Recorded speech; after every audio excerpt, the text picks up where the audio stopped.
Each week, nearly a dozen movies are released theatrically. 40 films a month, more than 400 a year. That's a plethora of cinema. Too much cinema. You'd have to be an addict to see all that, but don't fret. We've got you covered. This is CinemAddicts. Hey everyone, what's up? It's a new week of CinemAddicts. This is CinemAddicts episode 286. We are covering movies for the week, starting or ending, I don't know, Friday, March 21st, 2025. The movies Eric and I and Bruce are covering include The Assessment, Hoodwitch, Bob Trevino Likes It, and Appalachian Dog, or Eric Holmes. Hello, how are you, sir? I'm feeling quite gruntled today. How you doing? Okay. Should I say Appalachian Dog or Appalachian Dog? How would I pronounce? Not from the area. I have no idea. You have no respect for Appalachian culture? I mean, you could. What's up with you? It's not no respect. Ignorant of, we'll say. In what? In what of? Ignorant of culture or Appalachian culture. I have no idea how they pronounce it there. I've heard it said both ways, but exactly. Whatever you just said was correct. I was going on YouTube. That's the answer I like to hear. Whatever you said is correct. Correct. Look, I was on YouTube and I was saying, how do you pronounce Appalachian? Well, you can pronounce it Appalachian or Appalachian. So two ways. So we'll see when I get to my review of Appalachian or Appalachian Dog. We'll see how I go through it. But we have 5 movies to cover this week. A lot to get to. Eric Holmes, how are the steaks? The peppers from last week? How have you been? How's work? Et cetera, et cetera. I've got probably another week or two for the peppers before I can pull those out. But okay, they're fermenting nicely as of now. Okay. As far as the steaks been going pretty good. I smoked some corned beef. I did not try the corned beef. I pulled it. I started smoking at night. It was done by the morning, and I dropped that off and went to bed. So did not. Oh, so you smoked corned beef. You have not received any reactions regarding your smoked corned beef from the patrons. I'll probably hear something about it tonight when I go in because steak night again. But steak night again. Yeah, we'll see how it turned out. I like corned beef, but I'm not like a big corned beef guy, so I don't know if smoking it makes it better, worse, or I have no idea. You just decided one day to smoke corned beef. You've never Googled it. We're doing that for St. Patty's Day. Obviously, you're gonna do the corned beef, and then we slow cooked a couple of the briskets in like the slow cookers there, and then we smoked some of them. So did a little column A, a little column B, but yeah, I have no idea how they turned out. That is over at the Skybox Lounge. You can hit up Eric, right? Am I correct on this? Over in where's the city? Where's the city? In Colorado Springs. Colorado Springs. Is it a far commute for you, or it's not so bad for you as far as getting to and from? In a normal city, it would probably take me 10-15 minutes to get there, but since it's Colorado Springs and they like to time the lights, so you hit every red light, including the ones that are just kind of just like that. We have red lights here that's like, why is there a traffic light here? A stop sign would have worked just fine, but we had to put a traffic light there. It's so it takes you probably 25 minutes to get to work. A half hour, 35 minutes. It should just take 10-15, but you guys stop at every red light. It's just a waste of gas and time. Well, thank goodness, Eric. Whoever the civil engineers are in Colorado Springs need to be fired and let a 3-year-old take their job over because they could do better. Oh boy. All right. That is not a ringing endorsement for some of the civil services or what is it? Civil service or some of the social services? No, it's civil services. Oh, when it comes to lights. I think it's civil servants. Right, but whatever they're called, I call them incompetent.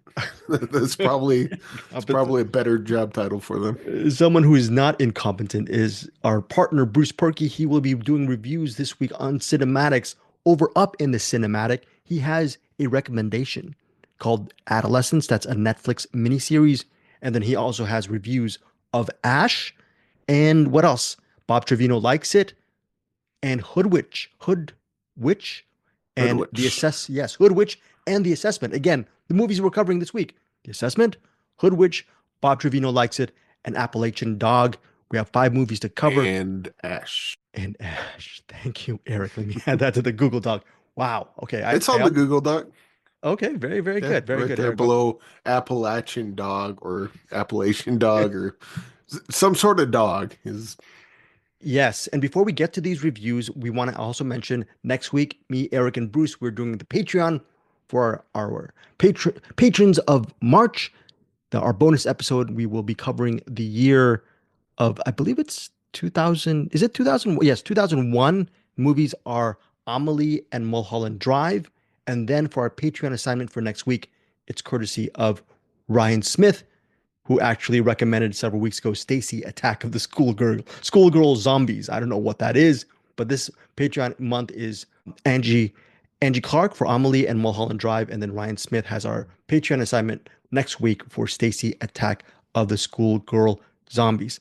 Now, I think Eric Holmes, I don't know if I'm bearing the lead, but we were bearing the lead, kind of bearing the lead with all that preamble at the beginning. I want to get to, I think, in my opinion, our top feature of the week, and that is Bob Trevino Likes It. Movie is inspired by the true friendship that Back up. What happened? I'm reading the plot summary. I know you are, but I didn't know about that until the final image, and that. Okay. I'm just saying, and we can cut that bit out because it was a surprise for me, and it was a pretty great surprise, I thought. Okay. All right. And I'm sure it's like, ruined in all the marketing and whatnot, but Greg, we're CinemAddicts. Okay. So we're gonna do this again. So next, I think our top feature this week is Bob Trevino Likes It. The movie, I'm not gonna say what the movie is. There's a little bit of a thing to it that Eric did not want me to say. I'm sure Bruce Purkey will say it in the cinematic. So, oh yeah, listen. Right, he will. You probably will. Just leave it all in. Just leave it all. Okay, we're gonna leave it out. Okay, so I understand, Eric. I understand where you're going. You have a very good point. It's straight from the plot summary. Yeah. And I understand where you're coming from on this. Okay. So Bob Trevino Likes It. It centers and it's inspired by the true friendship that writer-director Tracie Laymon found with a stranger in real life while looking for her dad online. The thing is, her dad is Bob Trevino, played by French Stewart. What happens is when her Speaking of which, Yes. sorry to stop you. No, go ahead. French Stewart did not realize that was him until there's a part where she's flipping through a family photo album. Yeah. And it shows the younger version of him. I'm like, oh, that's where he is. Because I knew he was in the movie, but I didn't see him at all throughout the movie. And then, he was the dad. Yeah, he was the dad of this really nice girl, and this girl, she has a really good heart, and what her job is, she's a caregiver to a young woman who is in failing health, and that's her main job. This girl, played by Barbie Ferreira, in the actual fictional narrative, she plays Lily. Lily, again, is played by Barbie Ferreira. Lily just she's friends with the person she's caregiving to. She's like she likes to help people, even to the detriment of her own happiness and well-being. She's constantly trying to. She's always worried that people hates her, probably because her dad is such a piece of crap human, and just kind of beat that kind of self-loathing into her. But yeah, she's a complete sweet person. And I think that's one of the great things about. Sorry, I keep interrupting the thing, but no worries. So Robert Trevino is played by French Stewart. He is the father of Lily. Movie starts off with Lily comes to the realization that her dad really wants nothing to do with her. Her dad is more focused on scoring with just women. I think her dad is maybe in his late 50s, early 60s. He lives not in a retirement home per se, but in a retirement village. And he's on the make because his wife left him years ago. He's had to take care of Lily. And now he believes it's time for him to live his life. So in a weird way, Bob Trevino decides to tell Lily, hey, back off. I want to be by myself for a while. And Lily, like Eric was saying, she's a very nice person. She thinks of other people's welfare before she thinks of her own. But on the bottom line is she is lonely. So what happens one evening is she decides to find a Bob Trevino in Facebook. She believes actually that Bob Trevino is her father because there's no profile picture. So she messages Bob Trevino or adds him, the faceless Bob Trevino, on Facebook as her friend. And then this faceless Bob Trevino starts liking her posts on Facebook. And he likes her post because whenever Lily posts something on Facebook, hardly anyone gives it a like. Okay. And then what happens is Lily It's a finds pity like. it's a pity like, Yeah. kind of the stuff that I get on CinemAddicts Facebook group when people See? pity like my CinemAddicts posts. And I smash that pity like right now on smash the pity, YouTubes. 100%, folks. Smash. I'm fine with the pity likes. Okay. Now Lily, when she finds out that Bob Trevino, that's not her real father, that's not her father, that's another Bob Trevino who lives not in her county, but maybe I think a different state, right? I forgot what state this Bob Trevino lives in, No, they or live pretty maybe close to each other because they, they start going on go doing stuff together. okay. They live relatively close. I think they live in the same city even. Okay, my bad on that. So what happens is this stranger, whose name is Bob Trevino, this stranger is played by John Leguizamo. He is the good Bob Trevino, and Bob Trevino has his own life. He's married. He doesn't have a kid with his wife. They're probably 25, 30 years into their marriage, and he has his own problems, not with his wife per se, but with his own job. What is he? He's a contractor. He's sort of a building inspector. He works I think contracting business. something to do with construction. I think Right. because like you go outside of the trailer that they were in, and it looked like there was like a bunch of like piles of sand and stuff, which makes me think like perhaps like concrete of some sort. Right. And he doesn't own this company. He's basically the eyes and ears, and he's a responsible one, while his boss is very irresponsible. So this Bob Trevino, he has pressures with his own job.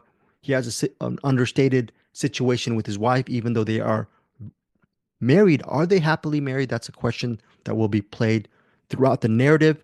Ultimately, I would say they are, but they have a like most of the characters in this, they have a common like all the characters in this are missing someone, not something, but someone. Like so Mm, with French Stewart, the dad, he's acting the way he is because he doesn't have a wife anymore. You know, Lily's mom's not there, and he's missing someone. That's a hole he needs someone to fill. Lily wants a dad. Her dad's physically there, but he's not a great dad. He's not there emotionally for her, which is why she seeks out John Leguizamo's character, the Bob Trevino of the title, the woman that Lily's he's caretaking for. She yeah, needs a caretaker, but she wants more than that because he wants a friend. she has that scene, and then with Bob Trevino and his wife, they don't have a child, and it gets into that. But that's the thing that, so like all these people have people missing from their lives. It's someone they want to fill a role, and they're all handling it in different ways. It just so happens that Lily's dad handles it probably the worst possible way that you could Right. handle that. And even But Bob Trevino's wife, John Leguizamo's wife, she has her own way of handling her problems. She loves to scrapbook. So these are different yeah, things. And Bob Trevino himself, again, the John Leguizamo Bob, the good Bob Trevino, right? The good Bob Trevino, he loves to look at the stars. He wanted to be an astronomer, possibly, or in geology, probably. But his life took a different turn. So there's a lot of different things in Bob Trevino Likes It. Excellent point, Eric. Everyone sort of wants something or is in need of something in this narrative. Eric, your review of the movie, your thoughts on Bob Trevino Likes It. I mean, my thoughts on it is I love this movie. It's definitely one of those movies that manipulate the hell out of you. I would probably compare it to something like Coda, where it's Right. like it's trying so hard to jerk the tears out of you, and I'm watching going, it, you don't have to try that hard. Jerk away, like I'm gonna be, especially like the last third of it, Oh, right. when things start kind of falling into place or resolving, or some things start happening. No big twists or anything like that, but there's just things that start coming together emotionally, and there was happy tears, there were sad tears, there were all the tears, and then All the there was tears. that. I mean, I guess we kind of, the marketing and everything kind of gave that away, but to find out that this was that final, we'll just say that final image right before the credits roll, just kind of brought it all home for me. It's like, oh, Yeah. this is not just a Movie. well realized a story. Someone lived this, Yeah. and then so all the emotions I was feeling right there just kind of came at me tenfold, and I absolutely love Bob Trevino Likes It. Barbie Ferreira again plays Lily. in my opinion, she is great in this. I star love her in making. this. Yeah, star making performance. Right. I will Yeah, watch her. absolutely. Right. Yeah, her, John Leguizamo. I mean, He's what can you say restrained. about John Leguizamo? He's always great. Brent Fantastic. Stewart. Wow. Holy crap! Like he, So good. first of all, I just want to choke the crap out of him. But like the whole time the his character showed up, I was like, kind of in the back. He looks kind of familiar, but whatever. And I just let it go. And it wasn't until he started flipping through a scrapbook at the end where they showed a younger version of him. It's like, oh, that looks like oh yeah, French Stewart. That's French Stewart. I was watching French Stewart this whole time. Yeah. Third Rock from the Suns, French Stewart. And That's amazing. it's not like he's like caked on and like prosthetics or anything. It's nothing like that. It's just he's he's got a older now. mustache and Yeah. he's just so natural playing Yeah. an a-hole that he just felt like a real person. It's a very touching movie. It's manipulative, but it's also engaging.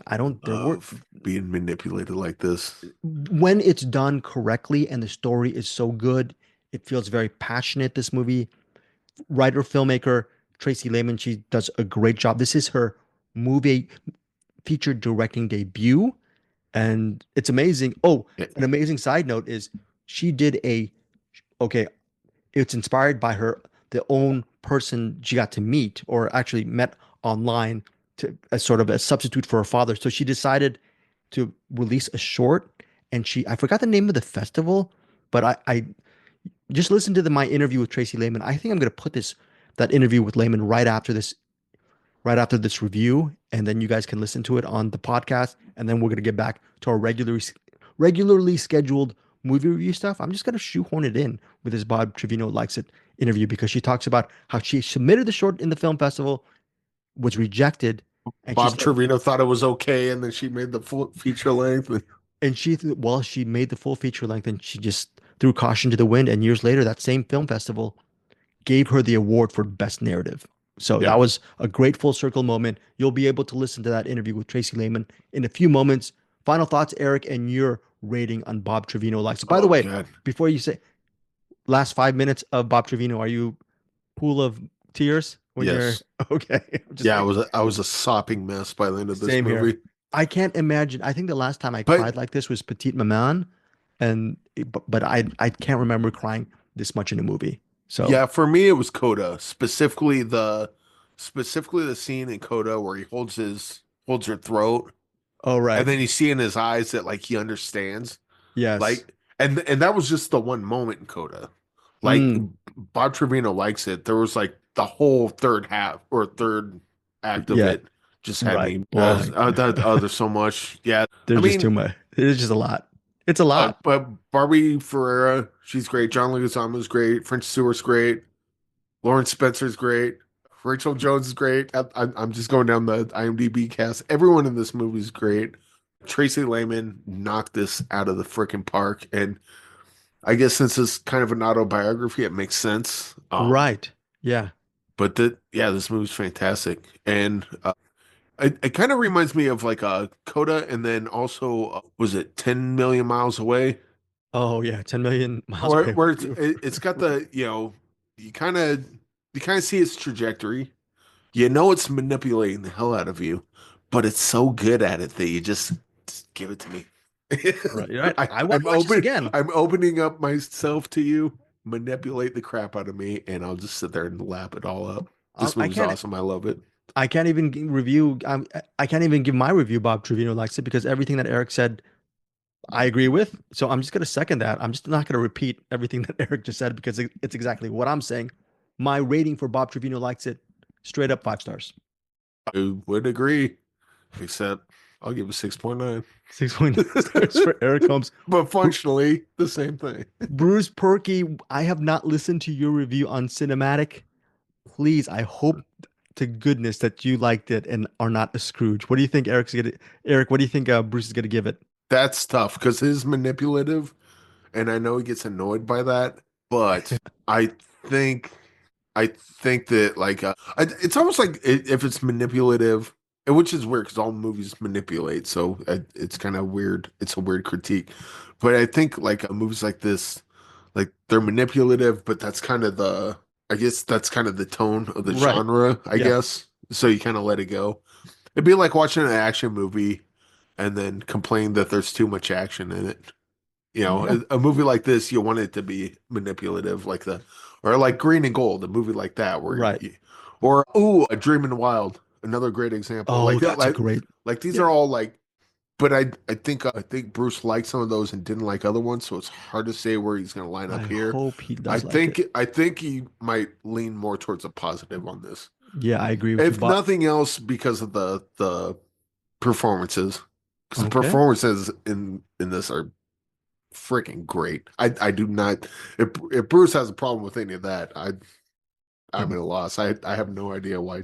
Well, you're at a loss, but then I'll have a problem with you, Bruce Purkey, if you don't give us a great review. At least this has to be at least 4 stars. I'm gonna listen to this on the edit. So Bruce, if you even give it 3.5 stars, if you even think of doing it, I'm just gonna make Eric do sort of a voice AI thing, like what AI has done to my voice months I can see ago. him. I can see him doing 4 stars on this. Good. 3.5 seems really low. Yes, yes, I agree. Please, Bruce. Like even if he doesn't love it, I think he would. But Okay, so hey, that hey, listen in. And so will I once it comes out. We'll see where he falls on it. Cinematics, But yeah, fellows. Bob Trevino likes it. I loved it. Yes, I think my I only don't know what Bob Trevino was thinking.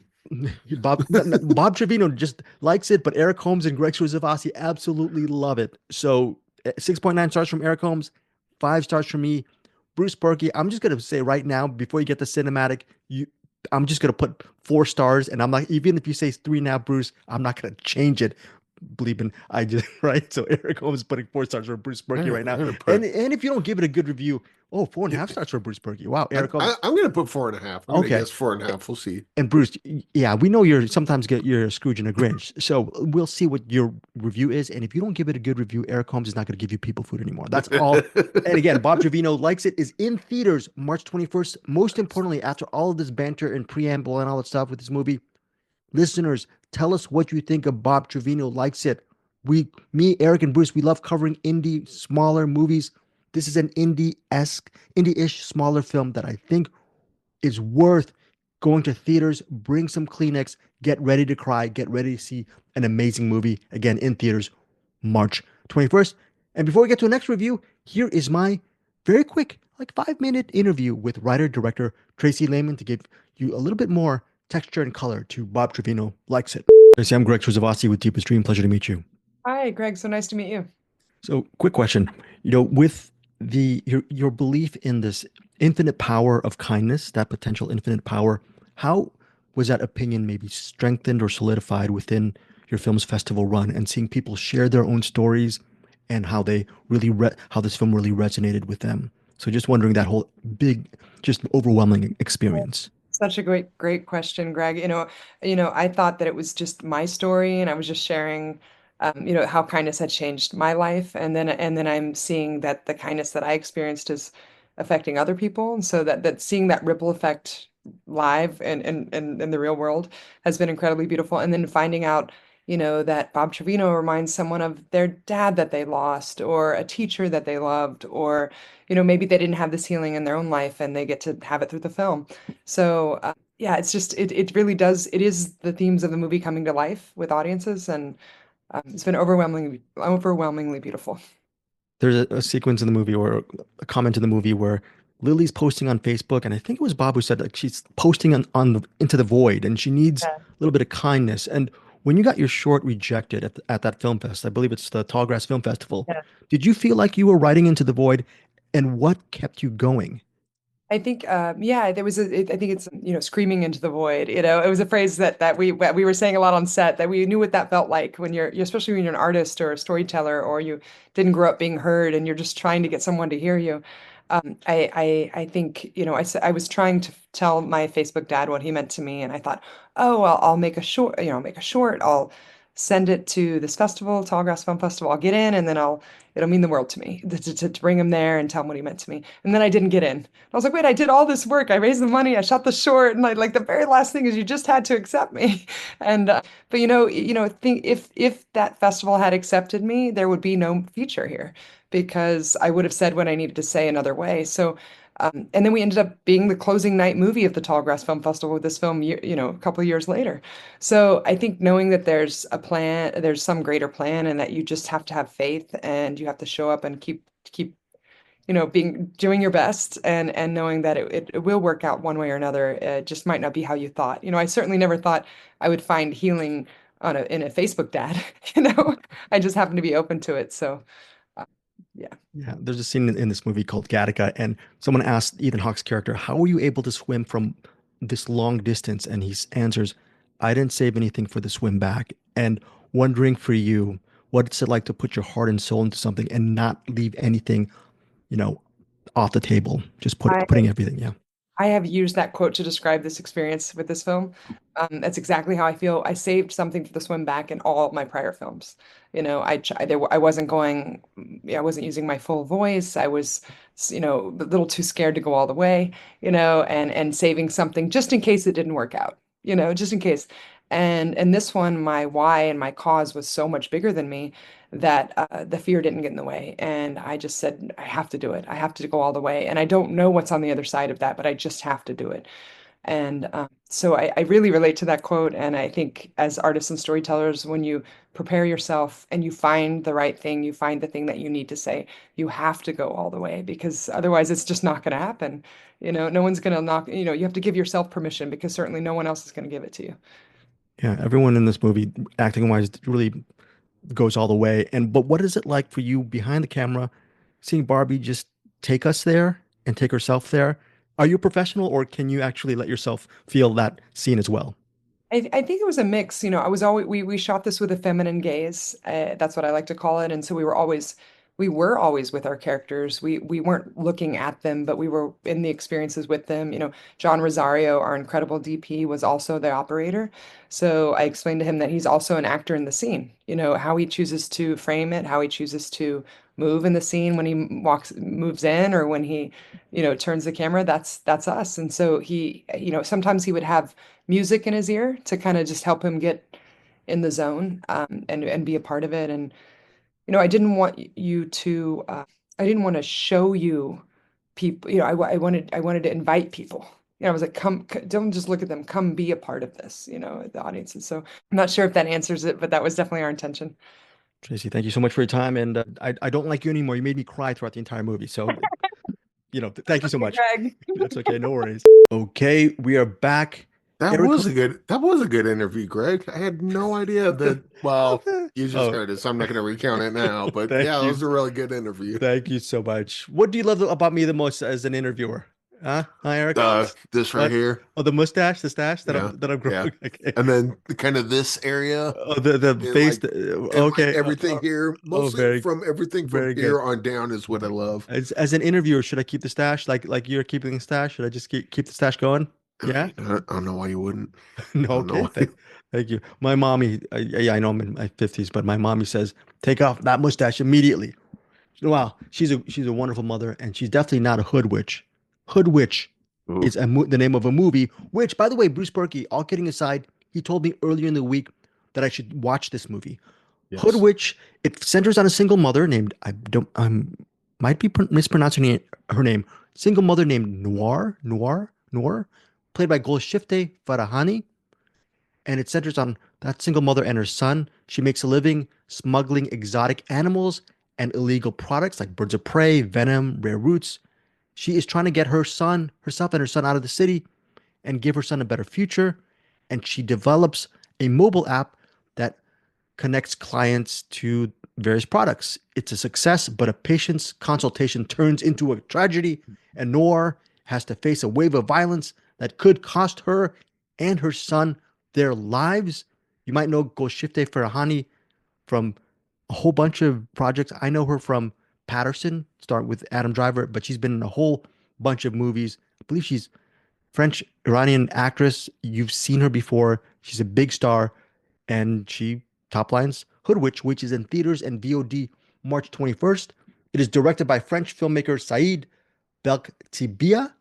Eric Holmes, your review of Hood Witch. This one was really good. Oddly enough, it's kind of works as a prequel for Hip Hop Witch, if I'm being honest. Now this one's way better than Hip Hop Witch, but yeah. So she's basically a charlatan. It opens up with a bunch of I don't know if they're actual YouTube videos or if they shot them. Because when it opened up, I thought maybe it was like a documentary or something. but then it becomes a regular narrative through the rest of it. But they talk about like kind of witchcraft and different religious stuff, and oh, I believe in this, and this is how we do things, blah blah blah. And but basically, she's a charlatan. She does. It opens up that she's going through with her son, and or is her son? Yes, Yeah, she's son. going with Yeah. her son through airport security. Everything's fine, and then all of a sudden, something in her shoulder kind of moves, and they're like, "What's that?" Takes her coat off, and she's got like bags like taped all over to her body with like lizards and snakes and stuff in there, basically trying to transport animals across lines or whatever. Anyway, so you come to find out that like she's collecting all these animals and then selling them for like just witch propaganda. Oh, I need a snake fang for this. I need a certain type of frog for that, whatever. And I mean, it's weird because obviously I think like all that witchcraft stuff is a grift, and I think it's all just a bunch of horse crap. It's a family show. But one of the things, especially kind of shows early on, is that people are like, "Oh yeah, that's ridiculous." But my ridiculousness, that's the truth. That's the what Jesus says is true, but your stuff is fake. Or others like, no, our witchcraft is real, and your Jesus stuff is a fake one. Meanwhile, you got people like me saying back on, you're all ridiculous, but whatever. That's not the point of that's just one of the aspects of the movie, not really the point of it. But another thing people back into when it comes to their crazy beliefs is that why can't I just believe what I want? Well, that's what this movie addresses, because of stuff that she believed. Well, I don't even know that she believed it. I think it was a grift because she knew it was BS, but she could make money off of it, so she kind of perpetuated it, and then people were believing it. So then enter the character played by Denny Laurent, who was in Holy Motors and Lovers on the Bridge. Those movies. Okay. He shows up Cool. in this, and he calls up Noir, and he needs help because his friend's freaking out. And then she comes in, and he's got his friend like chained up in the room, and he's like, just be careful. He's like in a really bad place. The demons have gotten to him and whatnot. She's like, it'll be fine. It's like, don't unchain him. Like he could be dangerous right now. She's like, I got this. So first thing she does is unchain him. She's talking to him, doing all the witchcraft stuff, and then he freaks out and like attacks her. And then there's this whole scene where like she's calling for him, and he's just kind of like doing the coward thing, like shuffling off into the living room while she's got to deal with his roommate basically almost killing her. He finally snaps out of it. She leaves, and it's just like this whole awkward situation. And then next thing you know, she's downstairs because they're in like a high-rise building. She's leaving. Plop. Dude just jumps out of the building, kills himself. Wow. And Denny Laurent's looking out the window. It's like, it's her, that witch. She put a hex on him, made him do this. And then so now the whole rest of the movie is she has like all these people trying to basically just becomes a witch hunt. And that's pretty much the whole rest of the movie. And of course she's got to contend with, she's trying to protect her son, but the son's father is constantly being a problem, which is weird because like he wants to take the son away from her, and you understand why, but also you realize that he probably shouldn't be taking the son either. Like, so is this movie just sort of a big tense narrative? The rest of the movie is that why how it succeeds as a tense narrative? Yeah, it's got kind of a similar feel to something like Holy Spider or Rebel. Now it's not as crazy as Rebel because it doesn't have like the weird like the songs and stuff in it, but it's got that kind of like it's got the emotional weight to it, but it's also got that constant tension to it as it goes on. And it's also got something to say just kind of about, charlatanism just in general. Careful what you believe in because, it may seem harmless, but then again, you could be put in her situation and, or you see how the people react to it, and maybe it's a lot more dangerous than you think it is. Maybe start believing in stuff that you can verify. That Okay, that would be an idea. But interesting. yeah, Hoodwitch, and the reason I say that there would be a good prequel to Hip Hop Witch. First of all, if you've seen Hip Hop Witch, don't. But if you already have, you're gonna watch this because you can see where, like, as she's kind of on the run, you start seeing like a kind of a legend about her starting to build among the people in the city. And so, like, there's the stuff that, like, stuff on TV that people know about for a fact, and then there's other stuff on TV that's kind of, I was, I'm there in the audience watching this play out, and that's not exactly how it played out. Oh, and by the way, Greg, Yes, sir. can you ask me a quick question? Just ask me if I killed, just name someone. Ask me if I killed them. Did you kill Abe Lincoln? Greg, why would you ask me that? Now, does that tell you that I didn't kill Abe Lincoln, or did that tell you that I did kill Abe Lincoln? I'm trying to hide something. Ask me the Yes. same question again. Here's how you're supposed to do it. Did you kill Abe Lincoln? No, that's stupid. Right, exactly. That's how you answer that question. There's a part in this where, like, someone just, like, flat out asked her, like, "Oh, did you kill the guy?" And she's like, kind of hemming and hawing around it. And like, dude, I just saw it. You didn't do it. Like, why? Just answer the damn question. But anyway, other than that kind of thing that kind of bugged me, Hood, which is very good. Oh, but anyway, so yeah, you see the whole legend of her as a witch on the lamb. You could see how, in the head canon, how that would kind of grow and boil into what became Hip Hop Witch later. Very So good. that's why I say Hood Witch would be a good prequel to Hip Hop Witch. But watch this. Don't watch Hip Hop Witch. How is the wrap up for Hood Witch? Were you pleasantly not? How were you pleased by the way it wraps up? The overall narrative. It's one of these things where you have all of these elements in the play. It could either Yeah, it actually is kind of weird. Okay. I'm not gonna get into it, but it's got. I wouldn't call it a satisfying ending. I wouldn't call it unsatisfying. I would say the ending's. I wasn't expecting it to go that way. Not that I ever could, if that makes sense. Interesting. Okay. It ends in a really weird spot, and I'm Oh, not quite sure how I feel about. I don't hate it, but I don't know that I love it. It's just kind of, oh, that's different, I guess. Okay, Hood Witch. It is in theaters and VOD March 21st. Again, the main star is Golshifteh Farahani as Noir. Eric, what is your rating, and wondering if those final moments affected your overall rating for Hood Witch?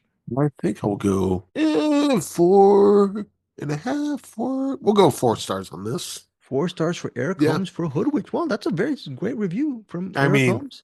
And plus, I mean, it's great seeing him because, like, or Levant, but it's great seeing him in this. My bad. Yeah. So it's good. Not as good as Bob Trevino Likes It.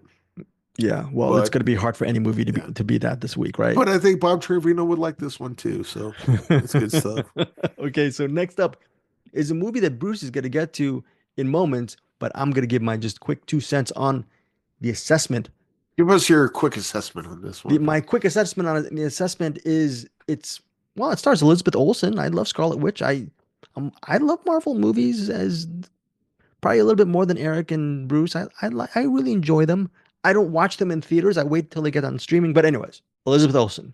She plays a woman named Mia. She's married to a guy named Aryan, and that's played by Himesh Patel.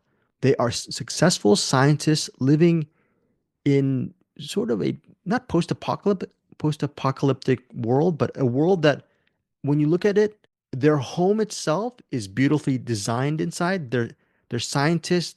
Aryan, he is on a mission to create fake pets, meaning pets or animals that are, I don't know, AI generated, computer generated, or generated in person, and you can actually feel them. So he's living in the artificial intelligence, just programming world, and his main mission is to recreate pets. And in this movie, he's trying to recreate a monkey, I believe, a monkey or chimp, whatnot. So he's doing well. He's contributing to society. Mia, she's contributing to society because she has her own greenhouse outside the home, and she is just making plants or things that are sustainable into this seemingly barren world. So they are the top of the food chain in society, in what the society is. And unfortunately, in the future, having children is a privilege, not a right. It's one of these things where there's a whole bunch of population control. So you need people, you need assessors to assess whether or not you as a couple, you and your loved one, can actually have a kid. Now, in this assessor in this story, her name is Virginia, and that she's played by Alicia Vikander.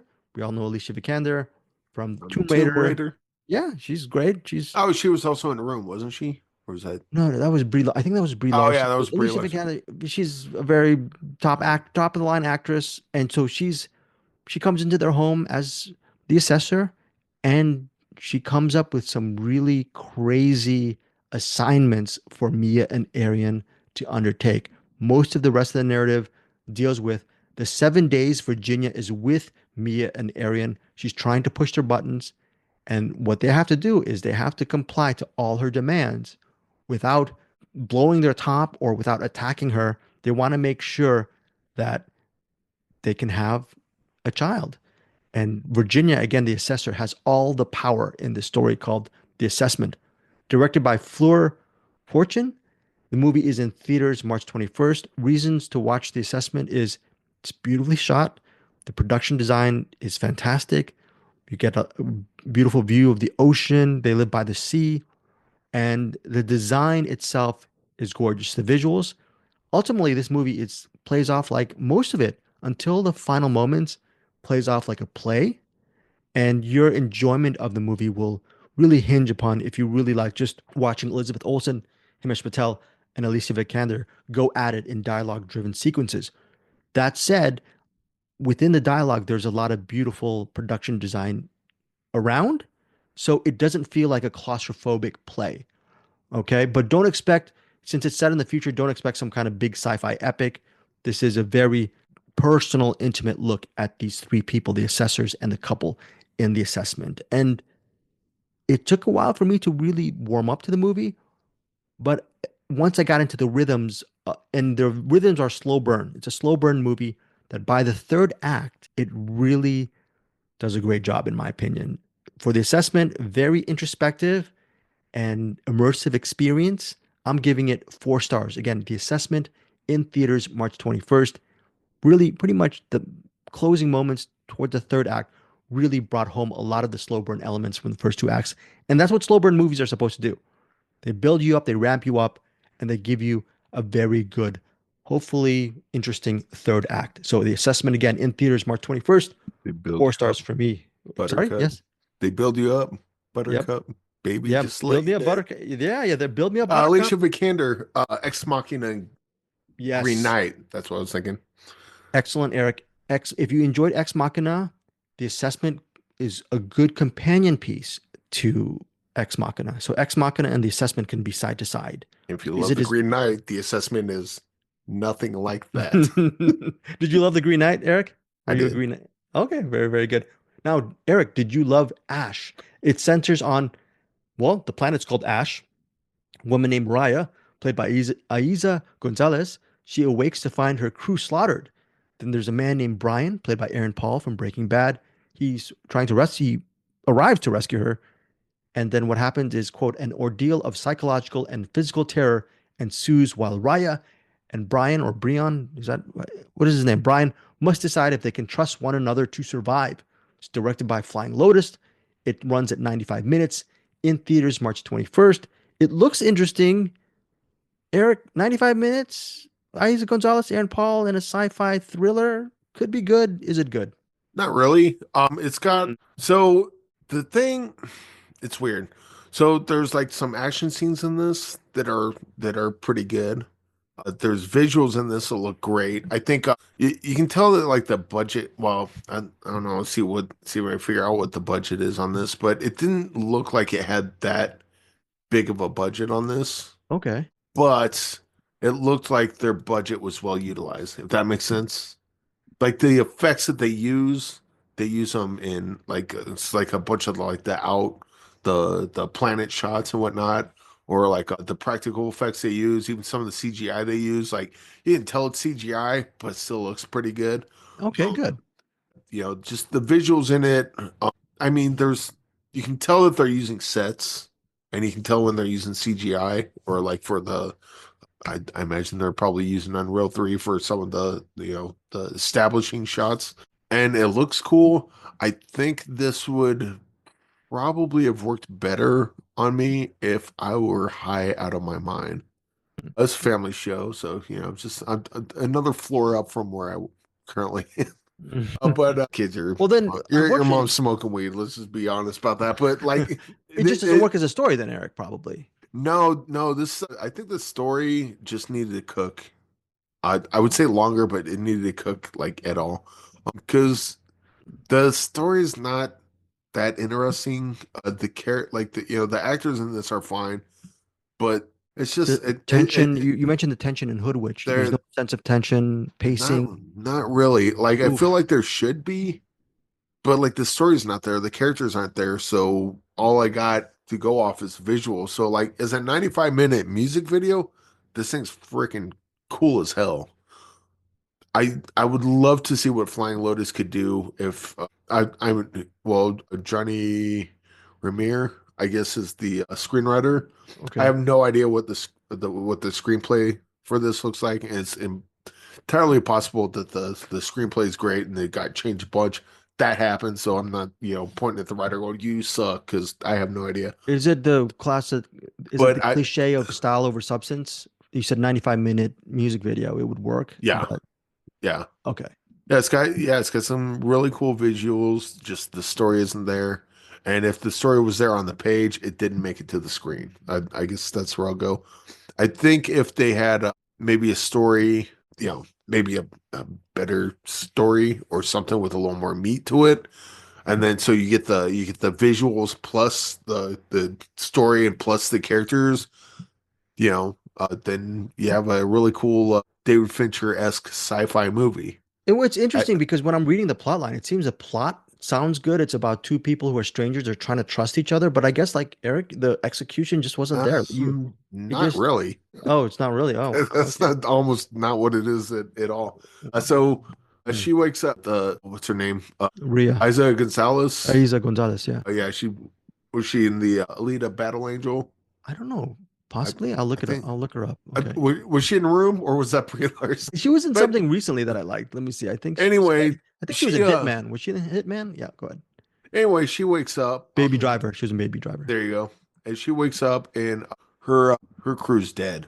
They're on a spaceship or whatever. And she wakes up, her crew's dead. Aaron Paul shows up, and then they start talking about something or other about the planet or what they're supposed to do there.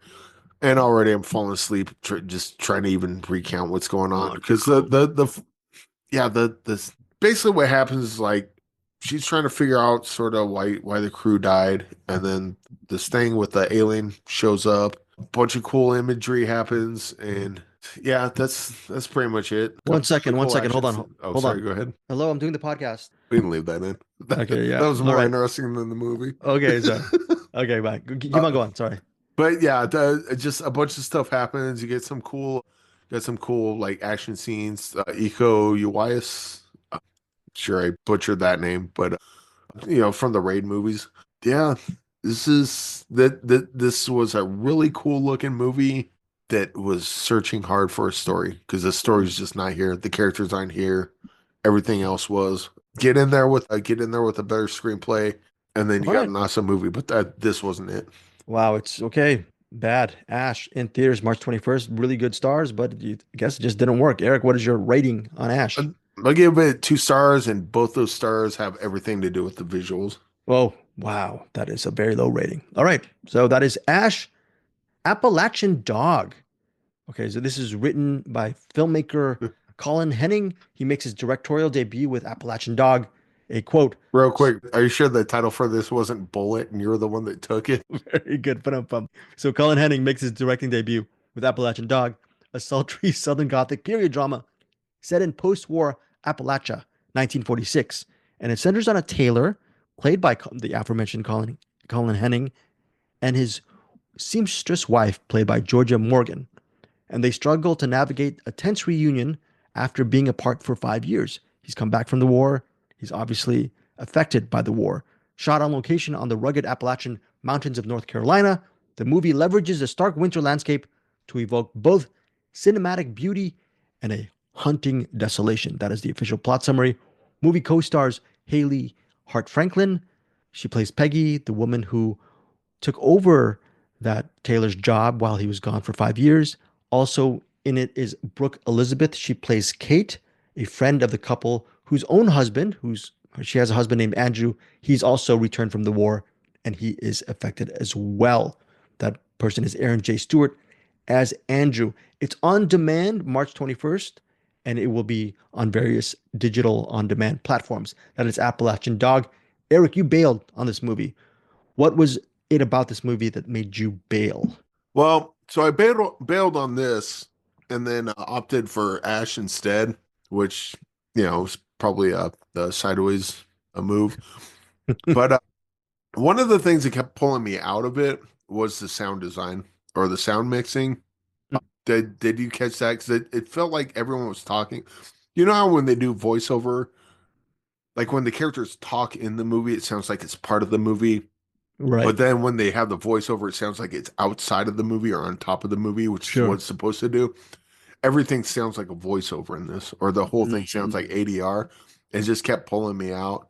And then the story wasn't really catching me. Like I felt like kind of like a relationship sort of drama, which seemed interesting. This felt like the exact opposite of Ash, at least what I've seen of it, where Ash is like all the filmmaking stuff of it was on point, but the story wasn't there. With Appalachian Dog, and you can tell me because you watched the whole thing, but Appalachian Dog felt like the story was there, but like the filmmaking wasn't. Well, for me, Appalachian Dog worked. The sound design I thought was fine. So it's just two separate sides of the coin. It is a Southern Gothic period drama. Okay, it's 1946. So if you're expecting sort of a play-like type of narrative, you're going to get it. But filmmaker Colin Henning does a really good job. Along with his DP, I didn't look up the name of the DP, but framing his shots within the tight constraints that they had. And I thought all of the actors did a really good job as in their respective roles. And I really got into the machinations or the inner workings of the drama behind the tailor and his seamstress wife. Because in this movie, it starts off just on the backs of that cliche of soldier returns home, no matter what war, right? So no matter what war that soldier was in, he comes back a changed man. Usually in the cliche is then his PTSD or his ways start affecting a lot of things within the family and then within the structure of their respective homes.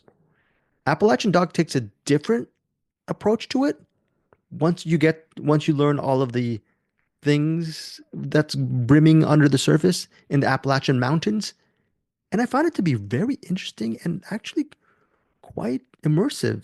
Thanks again to the really good acting of everyone involved. It's an indie film. And I think for what they did with the budget, I thought it was really well done. I was surprised. This was my biggest surprise this week. Appalachian Dog, if you're looking for a dialogue-driven indie film set within a period just setting in 1946 and I was surprised. I'm thinking it's about a guy who's a tailor and there's knitting and there's sewing and there's talks about wedding dresses and how am I gonna like it? I just thought it They really actually appealed to sound me. like do they actually sound like that in Appalachia, or is that Well, a you mean caricature? as far as their southern accents and everything? I don't know if Well, because I remember watching Blood Diamond for the first time and just thinking that DiCaprio's accent was ridiculous. I And then I thought see a bunch of other movies of actual people from that area. And it's like, and they get used to it. It's like, oh, that's just how they sound.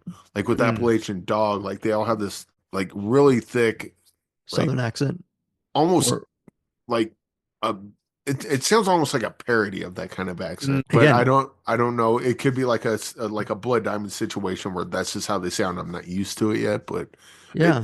it felt like someone like Why you gon' eat some eggs? That's very good, Eric. I didn't feel that way with Appalachian Dog. I thought everyone did a good job. Good counterpoint, Eric. I will say this: there will be detractors for this movie. If you want everything explained to you in black and white, I'm not saying that you, but I'm just No. saying people who are watching this movie and want all of the inner workings regarding the tailor and the seamstress and his wife, all the inner workings about their backstory and private life, and explain everything that's happening to every single one in this movie, in the story. Spoiler alert, you're not going to get it. If you want more of a subtle and intricate look at a portrait of this couple and the people who surround them in this Appalachian Mountains, I think it's one of these movies that I think will be buried because it's not going to get a huge release. But I think Colin Henning, he does a really good job as a director, and I hope he gets a bigger budget next time. And I hope a lot of Get a these sound designer next time. again, counterpoint. I was fine with the sound. Yes, The sound in this was terrible, but Okay. That was objectively terrible. But I will say that I That was did check their IMDb, and they like their crew is almost non-existent. Like it looked like bare bones crew on this, as opposed to Ash that had like probably more resources. So I will say with what I've seen of Appalachian Dog, with that bare bones crew that they had, not bad. Not bad. Yeah, good point, Eric. Not bad. Even with a bare bones crew, I'm not even giving them extra credit for this. 4 stars for me. 4 stars for Appalachian Oh, Dog. I really enjoyed this drama. And going back to what I hope is, I hope Colin Henning has the wherewithal to work with these actors again because they're all fantastic in this movie. And I'd love to see what he does with. I don't even want to say bigger budget because I think with this budget he did a really good job. But yeah, with a bigger budget, if more money comes his way, throw it to his acting bigger, like Eric, to your point, maybe a bigger crew. Let's see what he has up his sleeve because what he has right now with Appalachian Dog or Appalachian Dog, however you want to pronounce it, it works on demand March 21st in various on demand platforms, digital platforms. 4 stars for me. Eric Holmes, you were going to say something. Oh, I was just gonna mention with the bigger budget, this sound guy, because I think the sound guy and the editor was the same person. Editing's Right. greatness. Keep that guy for editing. Someone else for the sound. Okay. All right. So Eric and I agreed to disagree with Appalachian Dog. Well, you saw the whole thing, so listen to Gray. Wait, Don't listen to me. No. You still, even though you said Eric bailed on Google Docs, you didn't. You did watch a portion of the movie, so at least I watched like 45 minutes of it. that's half the movie. It's a 96-minute movie. So Yeah, but maybe the other half, like the sound gets great and the here I'm story off. arguing with Eric to give him some credit. Appalachian Dog. So funny. All right, look, whatever Eric and I think, in my opinion, almost immaterial. I want you guys to give this movie a shot. And then you see whose side you're on. Most importantly, be on your own side. Make up your mind if Appalachian Dog is worth your time. Eric, Eric. I will say, unless you're thinking of smoking just a ton of weed, I would give Appalachian Dog a shot over Ash. Okay. That is not So there you go. I'm fine with that half-hearted endorsement. At least that's an endorsement. And you did half endorse on that. So An endorsement for a movie they saw half of. Now, if the second half was like Elon Musk coming out and like throwing his heart out to everyone and saying heart hit, whatever. But yeah, unless it's something just completely bonkers towards the end. But yeah, all right. just watch Bob Trevino Likes It. You want to. Right, Bob. Yes, you guys should have bailed right after that filmmaker interview with Tracie Laymon because, yes, we love Bob Trevino Likes It so much. Again, Bruce Purkey will be up in the Cinem-Attic in a few moments. Eric, you want to say Hoodwitch? Watch Hoodwitch. Yeah, Hoodwitch. And then don't put in Hip Hop Witch. All right. Again, I forgotten to record Claire on like, hey, thanks everybody with the Cinem-Attic. So I'm just gonna say before we go, Eric, you want to say something before we get out of here? I got nothing really. Yeah, okay. Bob Trevino Likes It. Hip Hop or Hoodwitch, not HipOp Witch. All right. So yes, again, Bob Trevino Likes Appalachian Dog and Ash could be a good double feature. Or a bad double feature. And again, I think our top recommendation this week is Bob Trevino Likes It. If you want a good cry, definitely, or most importantly, a great story. Go check it out. And again, you have been warned. You will be crying in this movie. So if you want people to catch you crying, don't let the sun. What is that song? Don't let the sun catch you crying. Don't let moviegoers catch you crying. Cover your And if you face. Cover your and face. if you're like, I saw it, I wasn't crying. I'm like, oh crap! Yeah. If you, I saw you tearing up. I saw you wiping I those off saw your you. eyes. Yeah, you're a liar, person. Whoever, I bet you Bruce Purkey was crying his eyes out. Like And he's getting his, what? Yes. watching Bob Trevino Likes It, not crying is like watching going into a horror movie. It's like, oh, I did the jump scares didn't get me. I'm like, you weren't looking at the screen. You were looking at the back of the chair in front of you, so you wouldn't. Exactly. Exactly. Okay, so that is it for me and Eric. And of course, before we get to Bruce, not Claire yet. Here's a what? I was gonna think of a way to transition. You want to transition in film? In the attic. Welcome to the Cinem-Attic, the attic of cinema. I am back in the attic, back in the saddle. Wait, I feel like I'm starting to channel Aerosmith songs. Back in the attic again, back in the saddle again, toys in the attic. Does anyone even know what I'm talking about? No one has as much gray hair as I do that's out there listening right now. Okay, this week, we have a very interesting week. First of all, I've got 4 screeners. And I thought, I'm not going to have any recommendations this week. I've got 4 screeners. That took me a while to get through. I'm busy. I'm running around doing stuff. And lo and behold, a little 4-part miniseries on Netflix popped up that is getting buzz, lots of buzz. But you may not have heard of it because it's only been out for 4 or 5 days when this comes out. And if you haven't heard of it, you might want to hear of it. And I will talk about that at the end. That is Adolescence, Netflix. What are the other things that I'll be talking about this week? So, 4 screeners. I've got The Hood Witch, actually just Hood Witch. Sounds like it could be Hip Hop Witch. It is not, but Hood Witch. I've got Assessment. I've got Bob Trevino Likes It. Yes, I said Bob Trevino Likes It. And I have Ash. So those are the 4 screeners. So let's get to it. We got a lot to cover here, guys. All right. We're going to go in order of what I just said.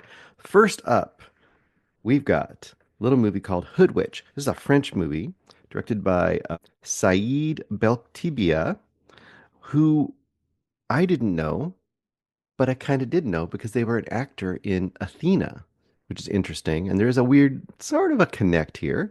If you didn't remember Athena, that was on Netflix. It's a movie. And it was kind of noted because it was this really audacious, lot of one-shots of this kind of uprising, social, riotous uprising in this kind of a projects area of France. Anyway, there's a little connection to this as well. And that is, there's kind of this weird, I don't know, sub-genre occurring in France right now of pretty great movies taking place in these kind of housing projects and immigrant communities in France. And I just mentioned Athena. I also mentioned there was a few years ago one called Gagarine, which I loved. Really, really great movie that no one ever talks about, but it's out there. And then last year there was this cool little horror movie called Infested about these kind of spiders just taking over this apartment complex. And part of that movie was about the kind of the underground communities in these housing projects. And this guy was kind of raising these exotic insects. Kind of a weird connection to this movie as well. Not just a complex part of it, but the raising of exotic animals. And I'll tell you why. So this movie is, first of all, for a little low budget horror / psychological horror thriller kind of movie, it is shot incredibly well. This movie looks fantastic. I don't know how it was shot and what it was shot on, but it's not probably filmed, but it just looks really, really good. It gives you a great sense of place and a great sense of where they're at and just what's going on. The very beginning of this movie, though, it starts with our main character, Noor. These are some names here. Gulfshite Farani. I'm gonna write a stop. Okay, Noor.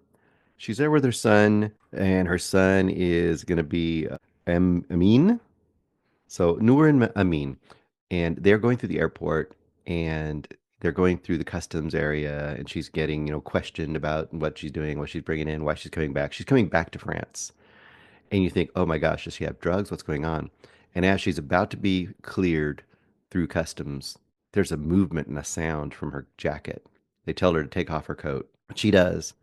And strapped to her entire body are all of these like lizards and spiders and things. Like they put like they're like in little containers, like little plastic pockets that were attached to her.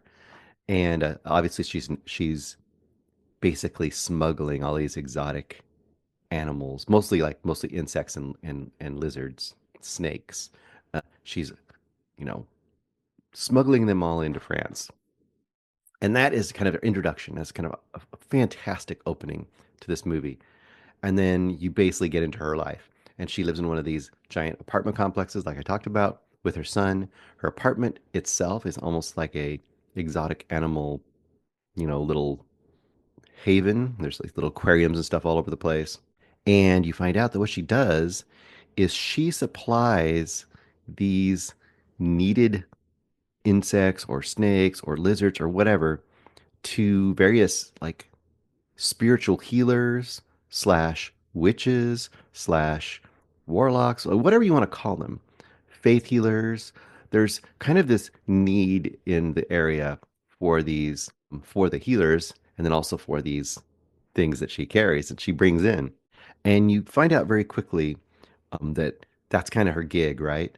Although she's also working on an app for your phone where you can kind of find all these faith healers and connect to them. And so she's not really a huckster. She's not really a con artist, but she's someone who's found an angle on a thing that people need. So, for example, if you were translating this to, I don't know, health gurus, she would be the person that would get you connected to the health gurus and get you all of the supplies you need, like, the workout gear and the promotional materials, whatever it is. She's the person that kind of hooks people up to all those things. So, and really early on, she has a conversation with her son about how, if you were there in the gold rush, the way you made it was not to, go and look for gold and be lucky and find gold. What you did to make it was you sold the shovels to the people who were gold hunting for gold. So I think that's obviously very intentional. That it's kind of giving you a little thematic piece to this. But that would be one part of this movie. And then the other part is now that she's tied into these faith healers, she's tied into these people who are, you would say, either supplying very needed faith to people or robbing people through their faith. So depending on what you look at it, you can see her as an accomplice, and the world may or may not end up seeing her as an accomplice as this movie progresses. Also, Denis Lavant is in here, very famous from Holy Motors and other movies that we've talked about before. In fact, he was in Gagarine. Weird connections throughout. So the magic of this movie is you're really following Noor, and you're really following how she is trying to hold her life together while it is spinning out of control. And it's a lot of times because of her. And it's both kind of a thriller because, like a real witch, eventually community might turn against you. She's not a witch per se, but is she a witch? I'm not really. Not really a horror movie. It's really more of a social thriller. And I thought it was pretty darn effective, pretty cool. Her performance at this is the center and really powers you through. And a lot of times it's almost played out as if you're just hanging on with her by her fingernails, just trying to keep her son and her life the way she's had it before intact while it's spinning out of control around her. So I think if you like movies that are interesting, odd kind of corners of society, as well as spinning out of control or life breaking apart kind of movies where a character is really trying to hold everything together against all the odds around them, I think this movie could really strike a chord with people. And it's a very surprising movie because it looks like it's going to be a cheapo genre movie, just a cheapo like horror movie about some kind of witch in the quote hood, which is a terrible title and a terrible poster. not giving away how great this movie actually is in a lot of ways. I think if you kind of can leave all those preconceptions behind, this is a real kind of a hidden gem. And once again, that's kind of what we do, right? We find hidden gems, and hopefully we're going to find a few this episode. In fact, I can tell you we are going to find a few in this episode. So I'm going to give 4 stars to this only because narratively, it's a little bit uneven. Like it took me a while to kind of get into what this movie was doing, but once it did, I think it gets better as it goes, which is great. But I think it could have got there a little quicker. And it could go up, in my opinion, with rewatch. But I think this is really worth your time, especially if you like independent and more unique international movies that aren't just the usual heavy dramas or political thrillers or whatever. This is something kind of out of the ordinary. Okay, next up, like I said, 4 stars on that. We have Assessment. This is directed by Fleur Fortune. Now, this is probably the biggest. I mean, it's not a biggest release. It's still an indie movie, I guess, or it's still a lower budget movie, but it's got some big names in it. So I don't know exactly the intent behind this. I feel like this is the kind of movie that probably they wanted to originally get a bigger release, but then just due to the nature of it, it doesn't quite fit into that category because this is not really a big movie kind of movie. And this movie is Assessment. It has Elizabeth Olsen as Mia. It's got Alicia Vikander, which we know from Ex Machina, of course, as Virginia, and it's got Himesh Patel as Ariane. And there's some other characters come in, hardly any. It's really a three-hander, but there's a small scene where a bunch of other characters come into their house, and one of them is Minnie Driver, and it was like, oh, is that Minnie Driver? And I was excited to see her in there because Minnie Driver always is a great addition to a production. So anyway, interesting movie. Now, is it a good movie? And what is this movie? So, this is a movie that is like a kind of a post-apocalyptic movie of sorts. You find out really quickly. You see Elizabeth Olsen's character is like walking back to their house, and it's very secluded, kind of in this countryside near the ocean. And then you hear something, and you understand really quickly, like, oh, we're slightly in the future. This is a slightly post-apocalyptic future because there's stuff about a dome, an atmospheric dome over where they live, over their area, which you get the idea, oh, okay, this is keeping things habitable, and outside of that dome must be less habitable. You don't see like a plastic dome, but there's kind of like a shimmer across the sky, kind of indicating that stuff's being held in there to keep it, like I said, more livable. She goes back. She's kind of living this life with her husband, and her husband, once again, Ariane, he seems to be a scientist. He's working on this. He has kind of this virtual reality room where he is trying to create perfect reproductions of animals. He's working on the fur of this chimpanzee that he's trying to. He'll have this chimpanzee digitally, or you know, you know, come up an AI version of it come up, but to the point where it's actually a physical manifestation in this room that he has. He can touch it, but he's like having problems getting the fur right. It doesn't feel right. It might look really, really accurate, like a real animal, but it doesn't feel quite right. And he's trying to get that perfected. She, on the other hand, has like a greenhouse, and she's working on constantly developing and nurturing all these different plants for food and for atmosphere and for oxygen. So you can see that she's kind of doing that whole piece. And they're living together. And at the very beginning, a person shows up at their door, and it's the assessor, and that's Virginia, the Vikander character. And you find out basically right out of the gate, here's the concept of the movie. The assessor is there. They're going to be there for 7 days. They're going to assess if this couple is eligible to have a child. And in this future, like a lot of near futures, children being present or not being present or unable to be there seems to be a big kind of a big plot point, Children of Men being a very obvious example from the near past. And in this one, the way it works is people, I believe, are kept on a drug, and the drug is to force people not to be able to have natural childbirth. And I guess the idea is to keep the population controlled. I'm not sure exactly. I didn't key in on that as much, but I guess that's the idea behind it. And then the government, which as time goes on, you get a feeling this government is pretty authoritarian, but in a very subtle way. So you don't quite get the details, but it kind of creeps through in the way things are working here. But the idea is that if you are deemed after this assessment to be worthy of a child, they'll take your genetic materials, they will create a baby essentially in a jar, and then you will be presented back with your baby. You don't get to have, 9 months of pregnancy or any of that stuff, but you are deemed worthy to have a baby made from your materials, and therefore it'll be actually your genetic child. Virginia, as the assessor, very cold right out the gate, coming in, she's judging the house, judging them, really gives us feel, almost kind of channeling her character in Ex Machina, almost robotic. You're almost wondering at the beginning, is she even a human being because of how cold she is? And this is one of those movies where once the assessment starts, as the movie goes on, it's day one, day two. And of course, there's 7 days. So the twist is right after she gets there and the next day they start, Alicia Vikander comes out and she's acting like a baby. Full human being, Alicia, how she looks in real life, or Alicia. And she is like, you know, pushing things off the table, acting a little like a little kid, like a little baby in a chair, trying to be fed food that just is playing with it and throwing it around. And you're like, okay, I see what this is. She's gonna go through the stages of childhood to see if they can handle it.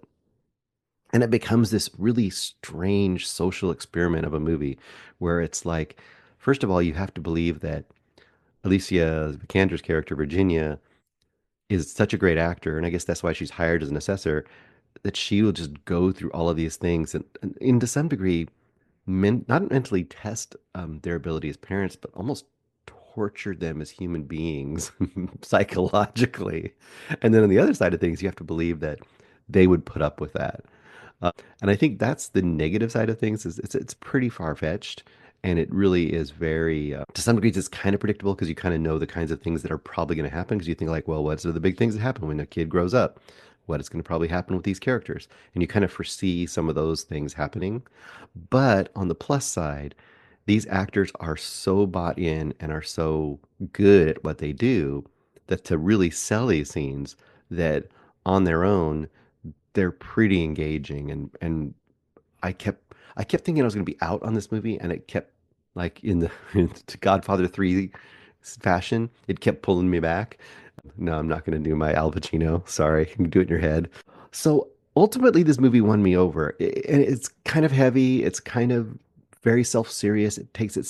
You could very much think it's pretentious. It's not going to be for the people who want like more like fun sci-fi movie. It's very up its own butt on that kind of stuff. It really, like I said, takes itself seriously, but it also, I think, does its job, which is if you're watching this movie or watching this movie with another person, you are going to talk about it.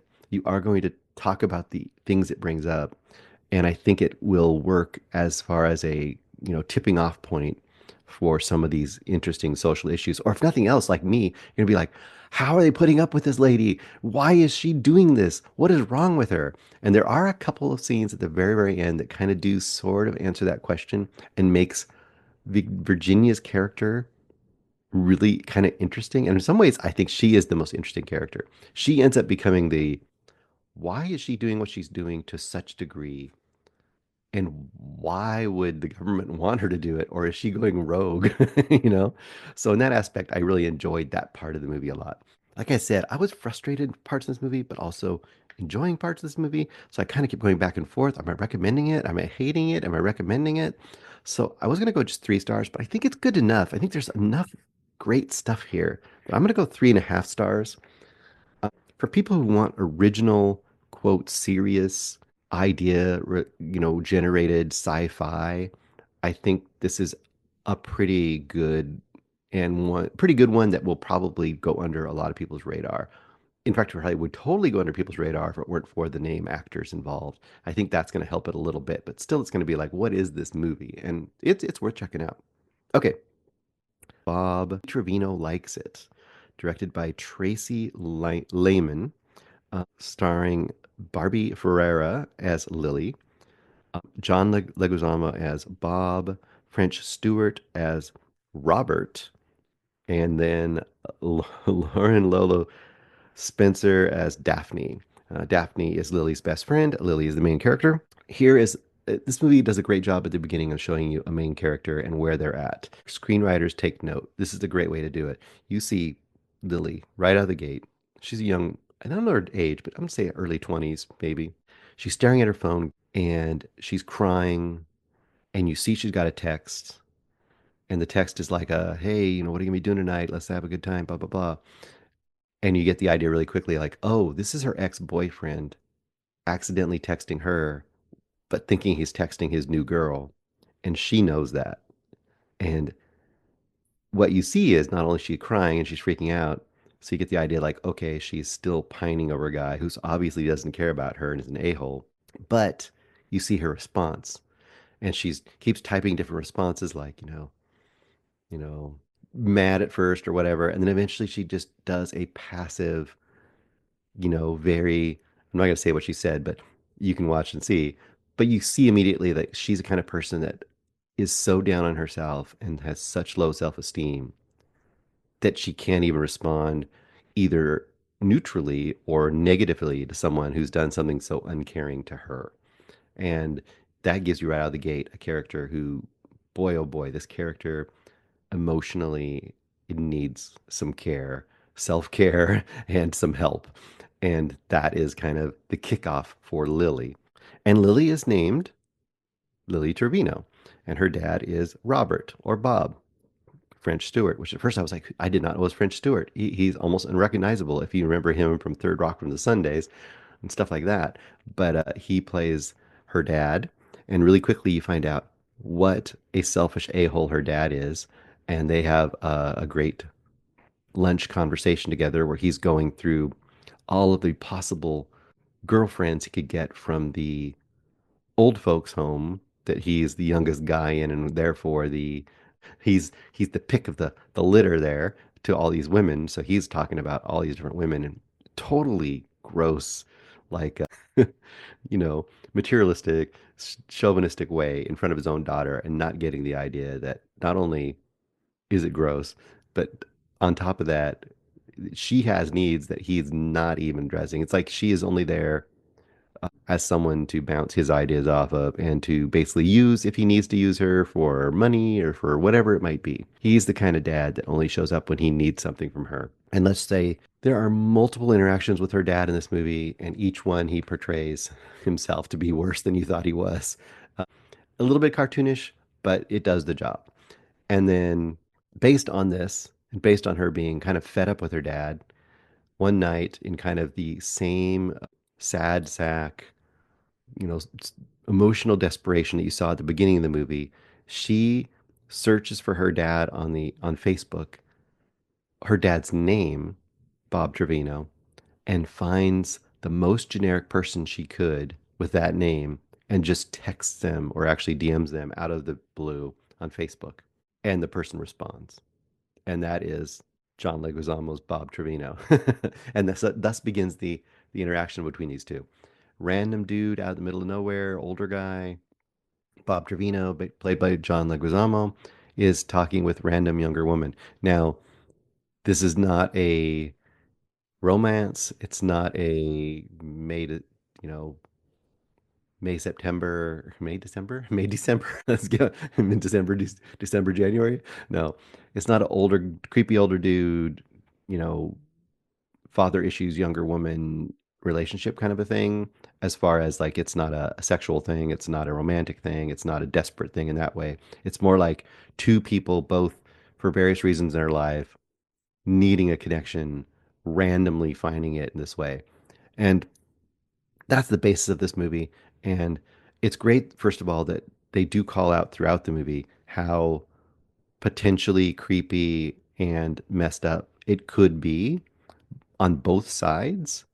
When Bob brings up that he's talking to Lily, people are like, why are you talking to this random young girl on the internet? And what is she trying to get from you?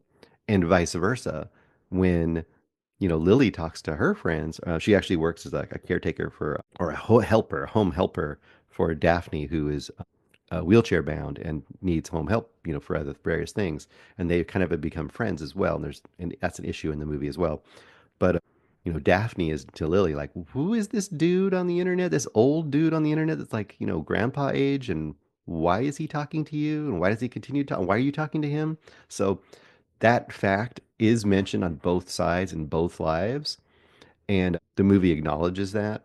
And that's all you really need to know. If this is one of those movies like a Coda, trying to think of another good one, Ghost Light, not as serious as Ghost Light, much more comedic, I guess, or lighthearted. But these kind of movies where their heart is on their sleeve, they are overtly, like, genuinely being emotional and somewhat sentimental, and they're not hiding it. They're not trying to be ironic. They're just like, hey, sometimes in life, you have people who need a connection, and it might come in a really unusual way. Is it really pushing the emotional heartstrings? Is it laying the sap on a little bit heavy sometimes? Yes. Does it work? Yes. Will it make you cry or cry ugly depending on how much you're bought in? Probably. So if you're looking for one of those movies that is just, it means what it says, it's just trying to deal with the human condition and trying to give some emotional goodness in the world, this movie is right there. Now, I think that Greg might be 5 stars in this movie. I'm not quite 5 stars. I think that the slathering of the sentiment does get a little bit much at a couple times. You do feel a little manipulated sometimes, but for the most part, I was I was down, and it was working on me, and I was letting it work on me, even though I know it was playing all the strings and doing all of the things. Uh, so I'm gonna go 4 stars in this movie. I do want to call out Lily, or Barbie Ferrera's performance is fantastic, as the lead here, and she really does have to carry this movie. You have to really. This is one of those movies where you watch this movie and you'll probably be like, "Who is this person? Have I seen her before?" That kind of a thing. And she does a fantastic job here, and she plays her really complex. It's hard to play this kind of character where they're on the edge of being emotionally unstable. Like, you worry for her. You worry that she might not emotionally make it in the world. And I think that's kind of important, because then you kind of really root for her, but it also doesn't seem, it seems genuine the way they've done. And then I don't even have to tell you, but John Leguizamo is always fantastic. I don't think he's been much better lately in anything I've seen. And he really gets a chance to kind of show off again how great of an actor he is. Whereas most of the time he's playing much more of a minor role, and here he gets to actually have some emotional depth and not just be a character actor. So Bob Trevino Likes It. Once again, 4 stars for me. And this is definitely one of those hidden gems that will look like, what is this? No one, it won't pop off the screen. It won't pop off the menu and make you like, why do I want to watch this? It's just one of those movies, if you put it on and let it go, emotionally, it will take you on a ride. And I think that's all you need sometimes. That's all you want sometimes. This is a very warm hug of a movie. And that is absolutely something you could, you know, really value in a landscape that doesn't have a lot of that sometimes. Okay, I've also got Ash. Ash is directed by Flying Lotus. Flying Lotus of, is it Kuso fame? And they've done a bunch of other things too. Flying Lotus is kind of a, well, if you know what Flying Lotus is, you know what Flying Lotus is. You can look it up. This is a sci-fi movie. It stars Aiza Gonzalez, and Aaron Paul. Those are your two biggest names. Aiza, I don't know if I say her name right. She's been in a bunch of things. Boy, I'm going to lose it if I try to remember all the things she's been in. It's one of those faces you see and you go like, I know this person. I've seen her before. And then you kind of can't remember who it was. That's how it works for me, at least. And of course, Aaron Paul, Breaking Bad. What do we got to say? We know Aaron Paul. And this is a movie that is, you've seen versions of this before. I would say Event Horizon. And it's kind of a little bit like Dead Space. It's this kind of space horror, very colorful. I mean, to me, I think when started watching it, I was like, oh boy, they've definitely seen Planet of the Vampires by Mario Bava, but they probably haven't. I'm probably the only person. Well, I'm not the only person, but I'm. There aren't many people younger than probably 50 that will bring up Planet of the Vampires by Mario Bava, but which is one of my favorite crazy B sci-fi movies of ever time of all over the world. It's just so weird and I'd low budget and colorful and beautiful in all the ways that I love Bava. Does it make any sense? No. Is it plot ridiculous? Yes. Preposterous. Anyway, why am I talking about Planet of the Vampires? Well, because all those movies I mentioned are better than Ash, but Ash has a few things to offer. You get Rhea, she wakes up bloodied and beaten in a space station that's on its last legs. And as she wakes up, she has flashbacks of crew members dying and bloodied. And as she wanders through the, flickering, barely, barely going space station, she discovers the bodies of all of her crewmates that have all been murdered. And then the movie is like one of those what happened to the crew and how did we get here kind of movies. And through flashbacks and other encounters, she and we piece together the events that led to basically everyone getting killed. Now, does that sound very original? No. Is it very original? No. Is it trying to do it with a lot of flair? Yes. This movie is really trying to give you a beautiful, colorful, psychedelic-ish version of space and of the space station and of the planet. And I do appreciate that. I don't know if you remember a little movie from a few years back that was on Shudder. It was a kind of a three-part miniseries, but really together it ended up being about like one movie length, called Blood Machines. I really enjoyed that quite a bit. And that had a similarly psychedelic, very CGI kind of created, colorful future look. This kind of has a similar thing here, where most of the movie is just kind of a murder mystery, essentially, on a space station, or it's actually the thing is the landing craft that on the planet below the space station. So really on the on the planet in that landing craft kind of a thing. And you go out onto the planet a little bit, but not as much as I would have liked. I would have liked a lot more exploration here. I think where this movie does work well is it works well in just kind of giving you an interesting like production design. There's a whole thing with this. There's a whole thing here about a surgery robot, and I love the design of the surgery robot and kind of how it works. And it has this kind of it has a Japanese kind of sing-songy, almost like, "Hey, welcome to." Doesn't say it in English, right? It's in Japanese. It's almost, but it feels like it's like, "Hey, welcome to Robot Surgeon. We're here to help you. What do you want?" That kind of has that kind of tone to it. And but the thing is, one of the most vicious, horrific looking things you've ever seen when it actually gets working. And I think the use of that throughout the movie is fantastic. And just things like when it diagnoses you, and then it has like little cartoon things that pop up to show you, you're you're dead or whatever. I thought that was pretty great. And little touches like that, I think, were fantastic. And I kind of wish the movie had more, I wish it was more like just world building. And I know that that's kind of a cliche these days. Like, I love the world building in this movie or this series, but I kind of wish it did do more of that, because where it did do it, it was interesting. The character stuff was not interesting. The story was not interesting because it was very derivative, as I've already mentioned, and it also really didn't surprise. And I think this wants to be a mystery where the reveals at the end blow you away, like, oh my gosh, that's what's really happening. But it kind of didn't. It kind of like, well, I kind of saw that coming. And I asked myself towards the end of this movie as I was watching it, because like I said before, you kind of start near the end and then it's mostly flashing back and forth. And I asked myself, does that help this movie? And I think it doesn't. I think it hurts this movie. I think this movie, if it would have not had that flashbacky kind of format, if it would have just started with them getting there and all of these events that we saw, if those went chronologically, I think it would have been much more engaging, because you wouldn't have known where this movie was going to go. And then it would have got to where it got anyway in this movie. And I think it would have been a more satisfying experience throughout. I think literally just recutting this movie in more of a chronological order would make this movie at least a star or star and a half better in my book.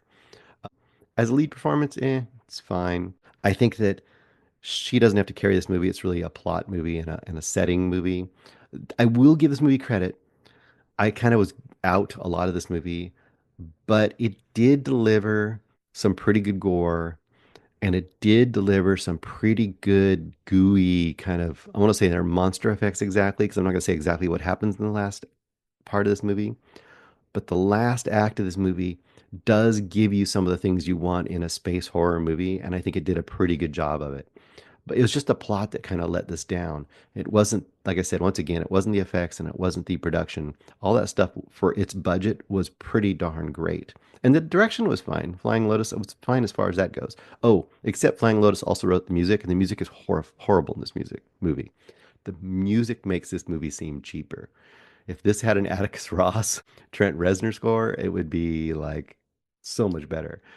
So sorry, Flying Lotus. Stick to the directing and not the music writing, in my opinion. Someone else might totally disagree.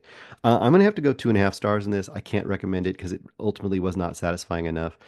Like I said, if it had just been flipped around chronologically, I probably would recommend this, and I won't now just because of the way it was put together. So 2.5 stars for this movie. Okay, last but not least, we're going to get to some recommendations. Okay, two things. One, if you haven't been watching White Lotus this season and you're a fan of White Lotus, or you were a fan of White Lotus in the first season but kind of fell off in the second season, like I did, I watched the second season but I didn't love it, you might consider third season. And I'm only going to say I've been enjoying it so far. Parker Posey is fantastic.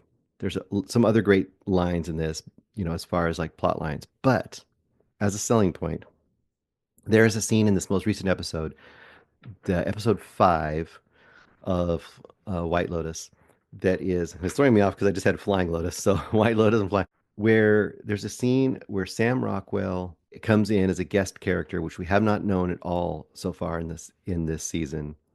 And he meets up with the Walton Goggins character, which we have been following throughout the season.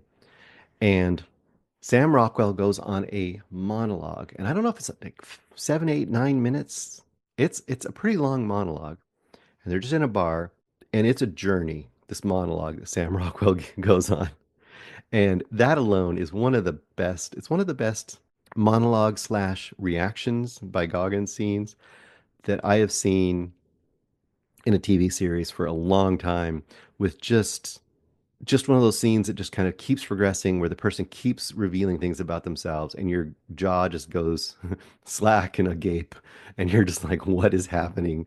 What is this character doing? And it's fantastic. So that's my little mini recommendation for the White Lotus season 3 so far, and a special note to season or episode 5, Walton Goggins, Sam Rockwell conversation slash one character listening to the other give a crazy monologue about how his life has progressed in Thailand. Okay, the real recommendation for this week is the miniseries Adolescence. This is a 4-part miniseries on Netflix. It is fantastic. Stephen Graham and Jack Thorne are the creators of this series. Stephen Graham is an actor which you may know from a lot of different things.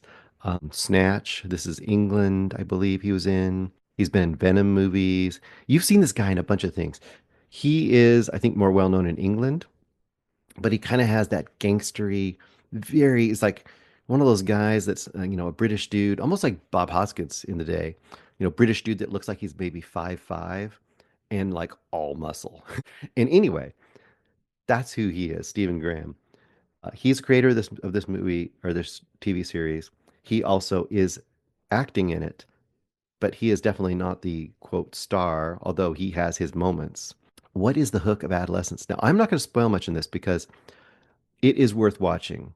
It is a fantastic miniseries, and it is getting buzz already. And I think if you are looking for something that is shorter but a series and contained, this is not going to have sequels. Now, they could do something in a similar style, a different story, but this is its own thing, and it's one and done basically. The key to this movie, or this miniseries, I keep calling it a movie. It's a 4-hour movie, 4-part, 1 hour each miniseries. The key to understanding this is a few things. First of all, the hook that people are going to have is that each episode is a oneer. And if you like Anderson and the Film Vault, you know that we are all great fans of oneers, right? Well, each episode here, a single shot. It looks to be an actual single shot, but even if it isn't, it's seamless, and very quickly you'll start to forget about it because the series itself is so engaging that it doesn't matter. But how it works is this: it starts out and it's day one, and It's police barging into a house, looking for someone who's accused of murder. It's just a normal British family, daughter, son, dad. Dad is Stephen Graham, and mom. And they're looking for the son. The son is 13. They take him away. He's accused of murder. And remember, it's a one shot.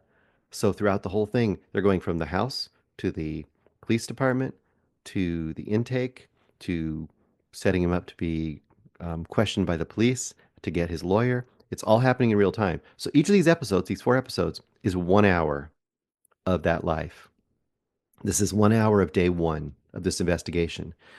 And I'm not going to tell you how it progresses other than to say, like, episode 2 is day 3, and episode 3 is another time jump. Not going to say how many days.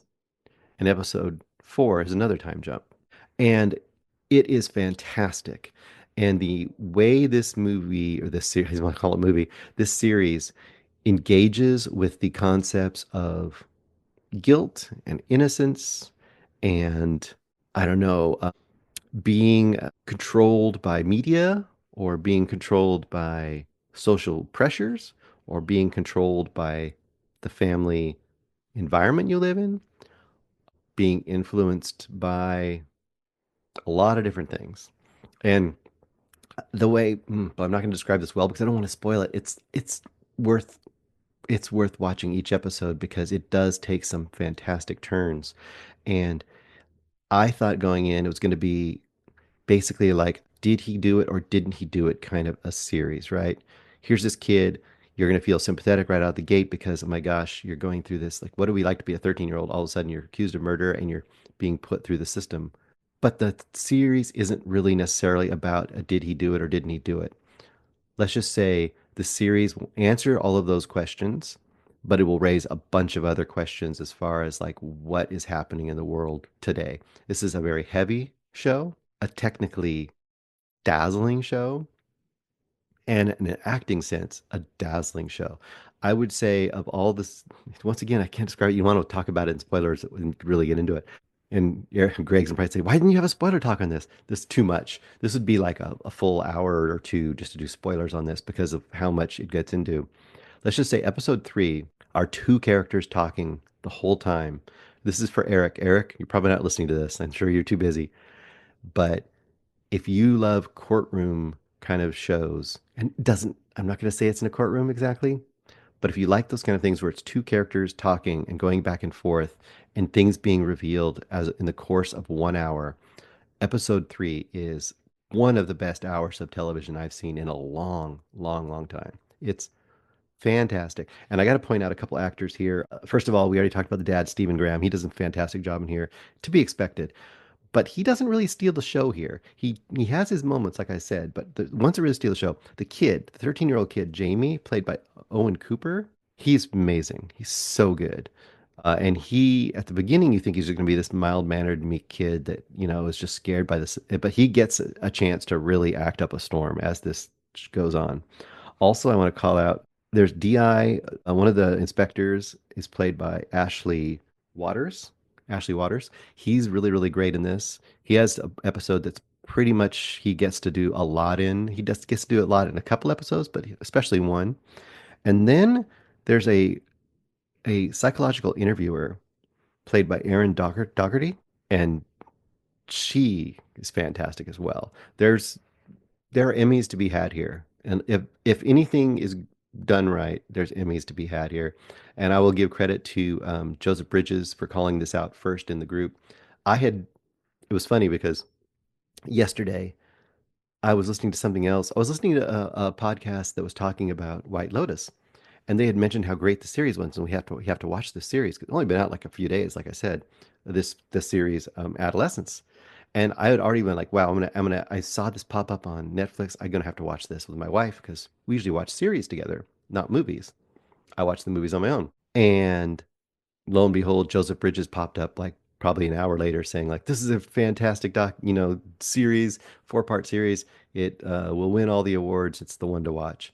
And I have to absolutely underline and cosign Adolescence. If you're looking for a series that is just, like I said, technically and acting wise, aces, and in story-wise, it couldn't be more pertinent to the world right now.